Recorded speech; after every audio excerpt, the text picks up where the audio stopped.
Ni siquiera los socialistas o los comunistas le ponen dudas a que las herramientas que tiene el capitalismo moderno son realmente muy eficientes. Fíjese usted, si no lo pensarán, que incluso esta política, esta filosofía del socialismo del siglo XXI, impulsada originalmente por Hugo Chávez, ha utilizado un modelo de franquicias para poder tener éxito en distintos lugares del mundo.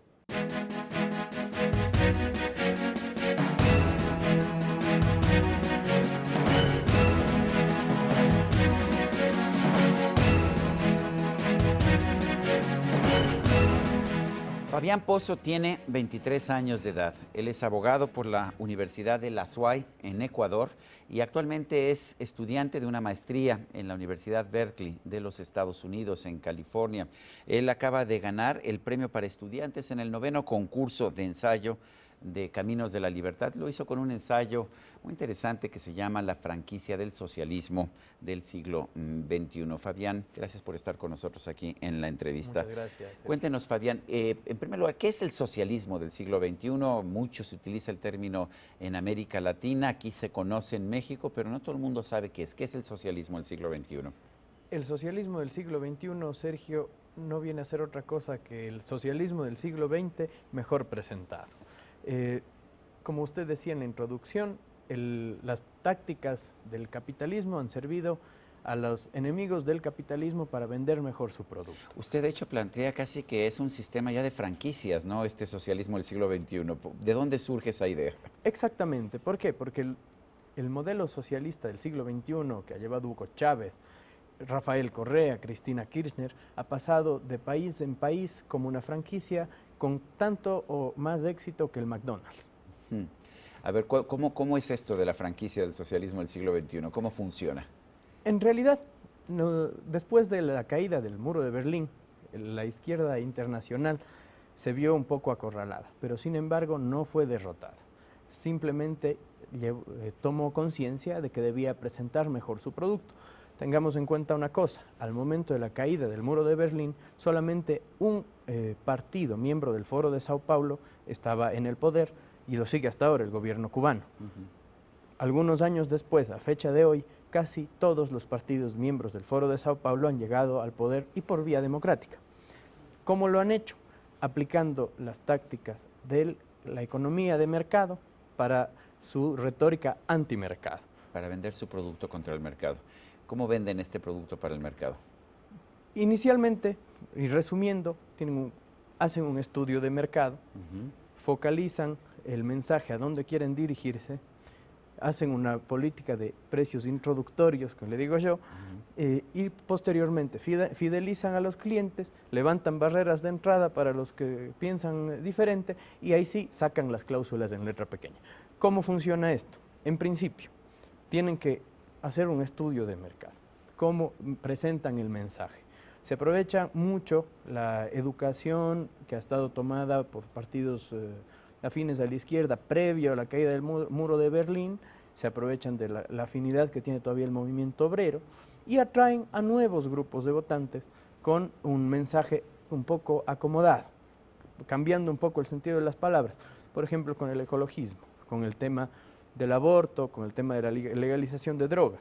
No dicen, por ejemplo, aborto, sino se dice interrupción del embarazo, no se dice expropiaciones o estatización de la propiedad, sino se dice democratización de la propiedad.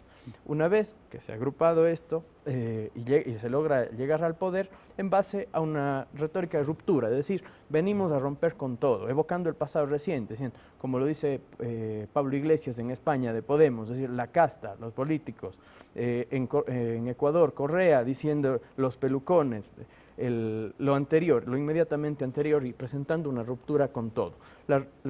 El cambio siempre atrae. Ahora, de alguna manera, como engaño, estas ofertas introductorias ya las tuvimos con la Cuba de Fidel Castro, ¿no? Fidel Castro se presentó como un revolucionario que peleaba en contra de una dictadura, dijo que iba a ser un demócrata y un año y medio después dijo, pues ahora que me acuerdo soy comunista. Efectivamente, cambio está aquí en que son un poco más cuidadosos en implementar las cosas. No dicen soy comunista. Exactamente. Soy socialista del siglo O me XXI. presento como de centro para atrapar a todos, diciendo soy un gobierno responsable, pero ¿responsable de qué?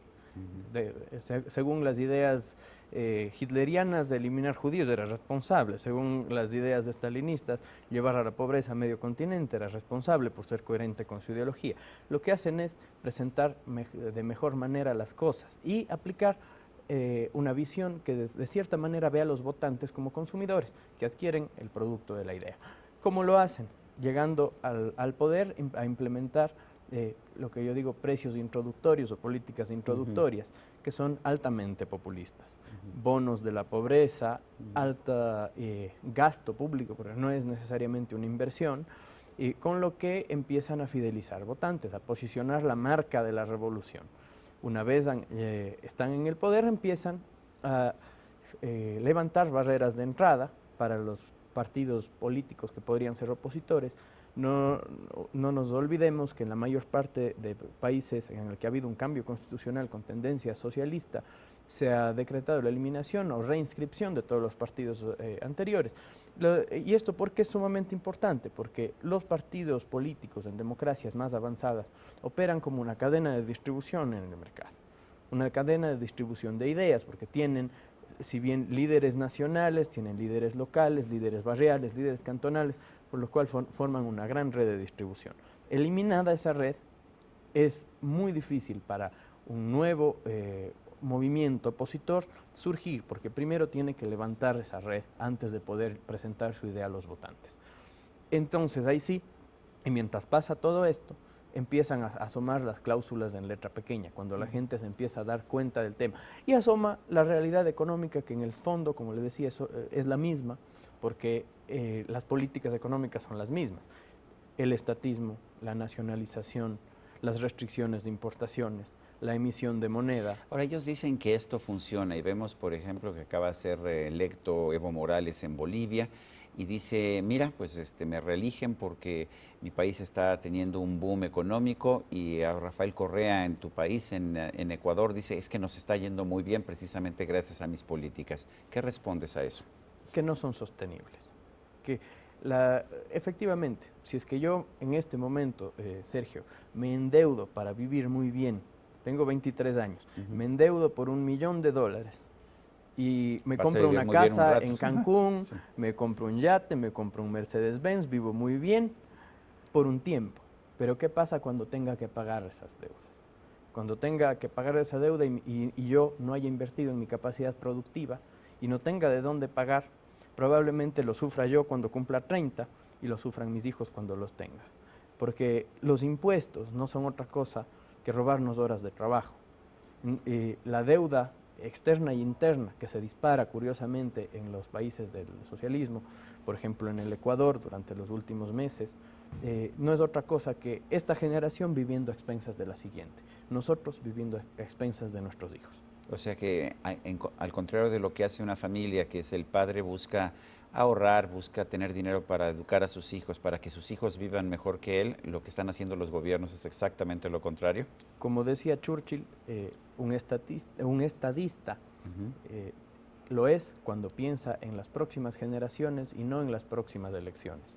Lamentablemente, los políticos latinoamericanos en este momento están acostumbrados a una política clientelar, a pensar en las próximas elecciones, sin importarle a la siguiente generación. ¿Qué tan fácil es para alguien como tú, Fabián, 23 años, abogado, pues poder sobrevivir incluso en Ecuador, donde realmente no se trata muy bien a quienes expresan puntos de vista contrarios a la ideología predominante? Creo que hay que perder el miedo, y ese es uno de los mensajes que quisiera dejar a la gente. Y hay que perder el miedo a las posibles represalias. Cuando se hacen la oposición con altura, cuando se hacen con datos, con sustento, con investigación y con respeto, no hay nada que temer. Yo creo que esto es algo que quisiera hacer un llamado a la gente para dejar un poco ese miedo a participar, porque si es que la gente valiosa, preparada, honesta, tiene miedo a entrar al ámbito político, al ámbito de la discusión, de donde se toman las decisiones, seguramente serán los otros, los no preparados, los ambiciosos, los corruptos, los que tomen las decisiones por ellos.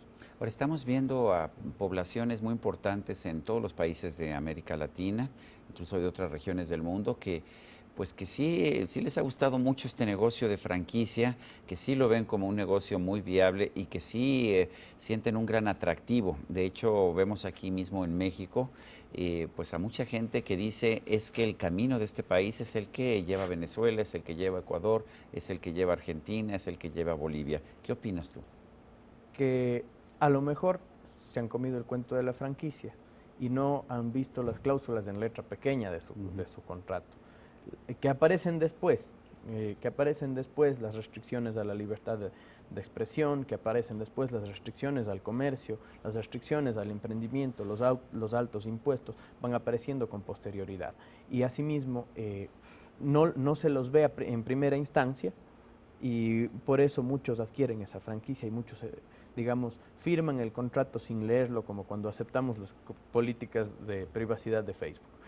En consecuencia, yo creo que el llamado que tenemos que hacer en este momento a la juventud y a los políticos a presentar las ideas con claridad, a desenmascarar las falacias que existen cuando nos dicen, por ejemplo, nos dicen, por ejemplo, el ser humano sobre el capital. Realmente lo que nos están queriendo decir es el Estado por sobre el ser humano. Y no hay quien lo diga con claridad, con esa claridad que necesita el votante, el pueblo, para entenderla.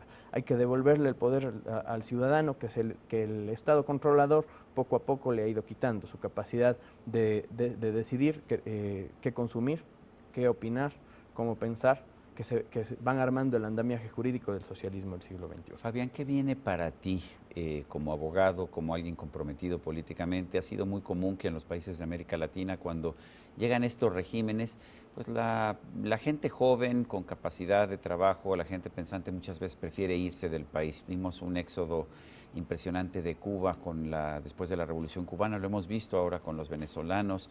¿Qué pasa con un joven ecuatoriano como tú? ¿Cuáles son tus planes para el futuro? Precisamente un reto, Sergio, porque creo que frente a la adversidad no se debe huir.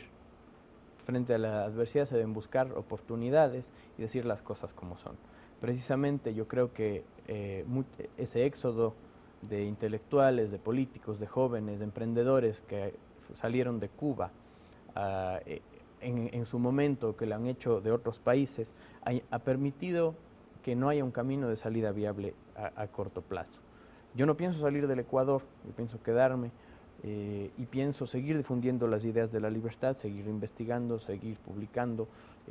Por suerte existen foros como Caminos de la Libertad, en donde están dispuestos a escuchar nuestras ideas y comunicarlas a más personas, a más jóvenes, para que se den cuenta de cuál es la realidad, de que hay que devolverle el poder al ciudadano para que tenga su poder de decidir qué es lo que quiere hacer con su vida, con su libertad, construir su proyecto de vida, que no exista solamente un proyecto de vida, un proyecto político del socialismo del siglo XXI, sino en el caso de Ecuador, 15 millones de proyectos de vida. Fabián Pozo, ganador del premio para estudiantes del 9º concurso de ensayo La franquicia del socialismo del siglo XXI.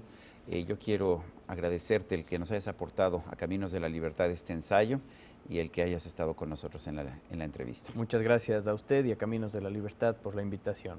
Y a usted, amigo televidente, que hace posible este programa, se lo agradezco también. Esto es todo por hoy, pero no se le olvide. Nos vemos la próxima.